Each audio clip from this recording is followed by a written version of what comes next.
कार्तिक मास में भूल कर भी ना खाएं ये 5 चीजें, सेहत के लिए बन जाती हैं जहर। हमारे हिंदू धर्म में कार्तिक मास को उत्तम फलदायी माना गया है। इसे दामोदर मास के नाम से भी जाना जाता है। ये महीना जगत के पालन करता भगवान श्री हरि विष्णु और धन की देवी माँ लक्ष्मी को समर्पित होता है।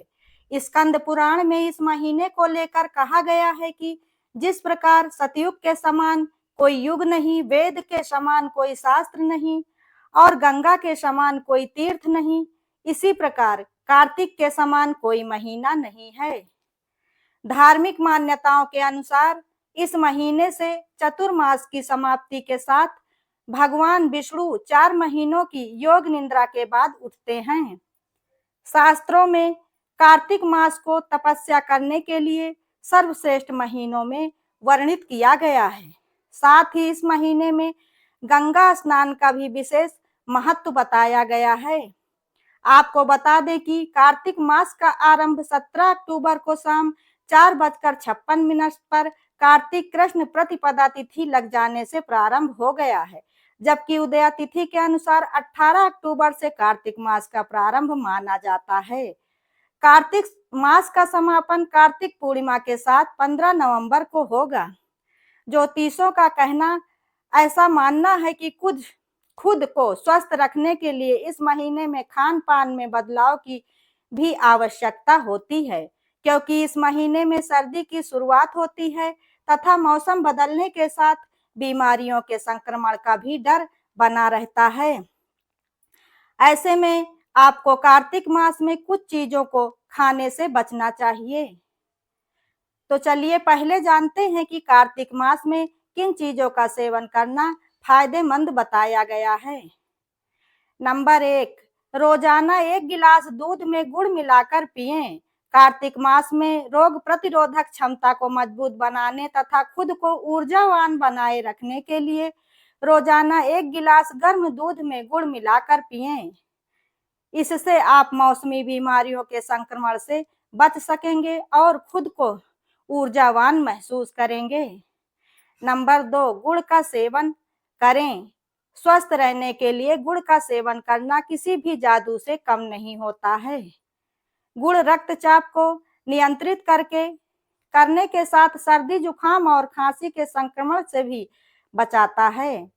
कार्तिक मास में रोजाना गुड़ का सेवन करना चाहिए, क्योंकि गुड़ सेहत के लिए बेहद ही फायदेमंद होता है। नंबर 3, गेहूं के आटे का हलवा खाएं। कार्तिक पूर्णिमा के दिन गेहूं के आटे का हलवा बनाया जाता है। विशेषज्ञों का मानना है कि इस महीने में गेहूं के आटे के हलवे का सेवन हमारे लिए सुरक्षा कवच का काम करता है, क्योंकि ये गंभीर बीमारियों के संक्रमण से हमें दूर रखता है। इसे बनाते समय गेहूं के आटे में इलायची पाउडर, घी, चीनी और किशमिश डालें। ये चीजें आपके शरीर को गर्म रखने में मदद करती हैं।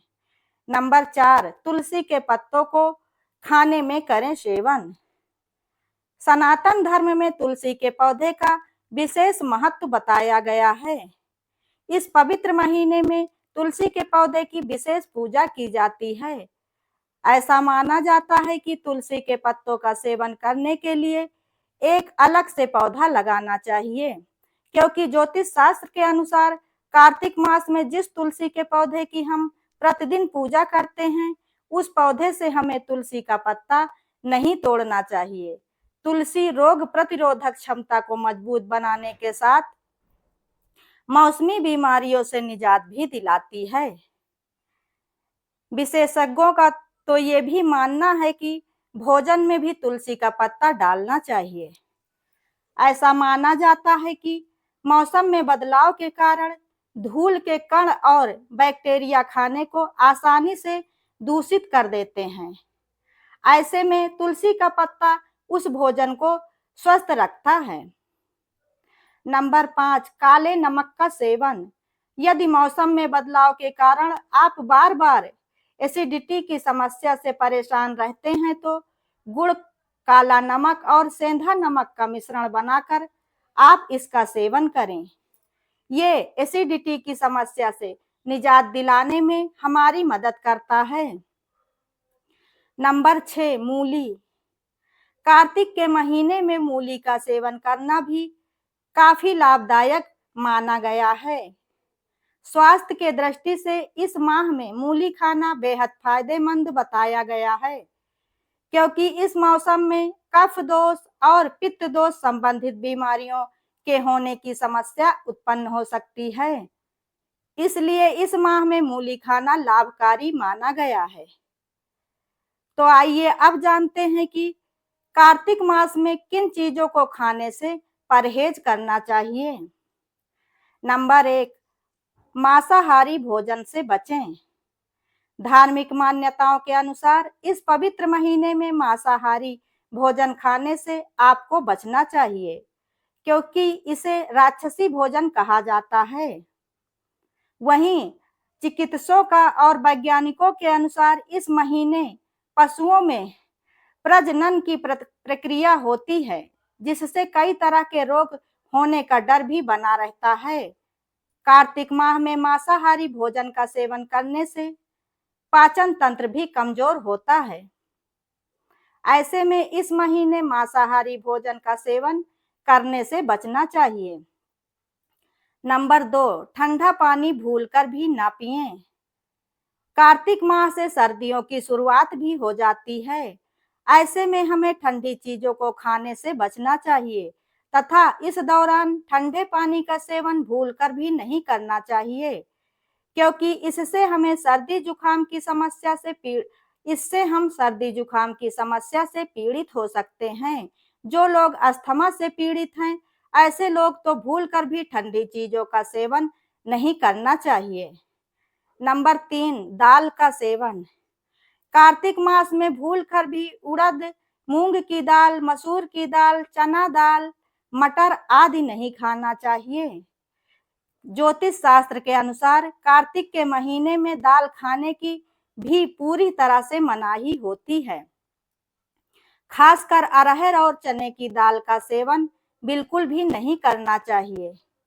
इससे पाचन तंत्र में गड़बड़ी और पेट संबंधित अन्य समस्याएं उत्पन्न हो सकती हैं। नंबर 4, करेले का सेवन ना करें। कार्तिक महीने में करेले का सेवन भी वर्जित बताया जाता है। विशेषज्ञों का कहना है कि कार्तिक माह में करेला पकता है और कई बार अधिक पकने के कारण इसके बीजों में बैक्टीरिया उत्पन्न हो जाते हैं। ऐसे में करेले को खाने से फूड पॉइजनिंग अथवा अन्य बीमारियों का खतरा बना रहता है। ऐसे में इस महीने भूलकर भी करेले का सेवन ना करें। इसके साथ ही अगर धार्मिक दृष्टि से देखा जाए तो भी कार्तिक का महीना एक पवित्र महीना माना गया है। ऐसे में इसे खाने से हमारे कार्तिक में किए गए पूजा पाठ का हमें पूर्ण फल प्राप्त नहीं होता है। नंबर 5, दही। कार्तिक मास में दही खाने से भी बचना चाहिए। ऐसा माना जाता है कि इस माह में स्वास्थ्य की दृष्टि से दही खाना बिल्कुल भी सही नहीं होता है, बल्कि दही की जगह कार्तिक मास में दूध का सेवन करना स्वास्थ्य के लिए काफी लाभकारी बताया गया है। साथ ही अगर धार्मिक दृष्टिकोण से भी देखें तो कार्तिक में दही खाना संतान के लिए शुभ नहीं माना जाता है। दोस्तों, अगर आप लोगों को ये जानकारी पसंद आई हो तो वीडियो को लाइक, शेयर, कमेंट जरूर करें और ऐसी ही ज्ञानवर्धक और धार्मिक जानकारियों एवं कथा कहानियों के लिए चैनल को सब्सक्राइब करें। वीडियो अंत तक देखने के लिए धन्यवाद।